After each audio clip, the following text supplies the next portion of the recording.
Let me ask you one further question. Assuming for the moment that such software, that's what you call it, such software to rig a vote was used in one or more machines in Ohio or in Florida, could you today detect that if you looked at the source code? If you could get the machines and they have not been patched yet, I mean, once they get in and touch them, anything can happen. You can also set timers to do that, but then you see the timers. Then you'd have to take those machines, decompile them, which I couldn't do, but possibly a Microsoft and MIT something could do. You might be able to see it. You might. Not necessarily. Depends on how good they are at destroying what they had.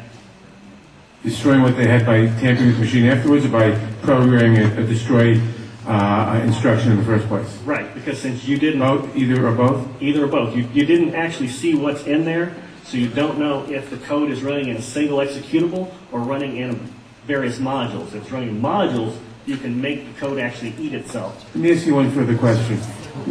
I've been told that people who assume that lots of the election results, or that a large fraction of the election result in any state may have been affected by deliberate fraud in the computer, are paranoid, because in order to do that, you have to have access to thousands of machines, and that would be readily detectable. To what extent is that true? It depends on the technology you use. If you did a central tabulation machine that fed in, all you'd have to do is set a flag. You set a flag, the central tabulation machine would then flip your vote. So so one person putting in bad code in a central tabulation machine could affect thousands and thousands or tens of thousands of votes. Right, and you could activate either automatically, or you could make it so that there's code existing on like an electronic machine that feeds it, where you would punch it in, it would set the flag, the server would see the flag, and then... And if you had a recount, and there were no paper trail, would that be, assuming that had happened, would that be revealable by seeing a discrepancy between what the central tabulator showed and what the individual machines, which had not been tampered with, showed? Not if I wrote it.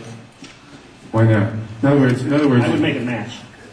You could work back from the tabulator to the individual machines, so the tabulator would tell the machines to switch their results? Yes, it talks both ways. You can flip it to whatever you need. And they actually do talk to each other, the machines as long and as the it's hooked up, as long as it's networked together, they could talk to each other. So in other words, there's absolutely no assurance whatsoever on anything with regard to these machines? Absolutely none, unless you look at the source code and make sure it's safe before it goes out. Thank you very much. Thank you, Congressman Mathers. I know that Congresswoman Waters has a question, and then Senator Miller, and then Congresswoman Stephanie Tubbs Jones. This will only take a moment if you would come back to the... I'm new at this. As you know, there has been a lot of discussion about, I think it was Diebold Company, their relationship to the president and the administration, and supposedly comments about helping to ensure that the president was reelected. In your world, in your environment, have you heard any of this kind of discussion? Do you know people who vote for Diebold? Do you have any sense of any actions that may have been taken? I don't know anything about that at all. Okay, thank you. Sorry. Senator Miller. Thank you, Madam Chair.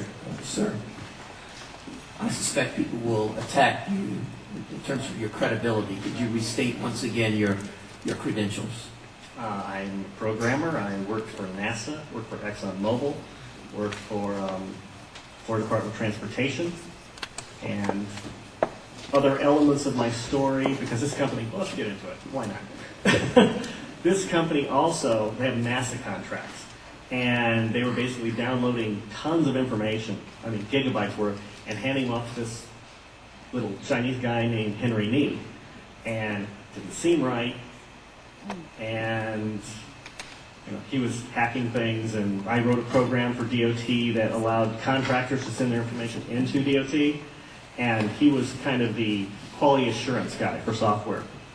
he put a wiretapping module in the program that went out to the contractors so that it actually sent everything they sent back to Yang. So I reported all this, and just last March, I think, he was arrested for attempting to send anti-tank missile chips to the capital of Communist China. So, if that's correct, this is such a small thing. Of course, I think he only got a $100 fine. And no time. Thank you. Congresswoman Stephanie Tubbs Jones. Thank you. Thank you. We are now going to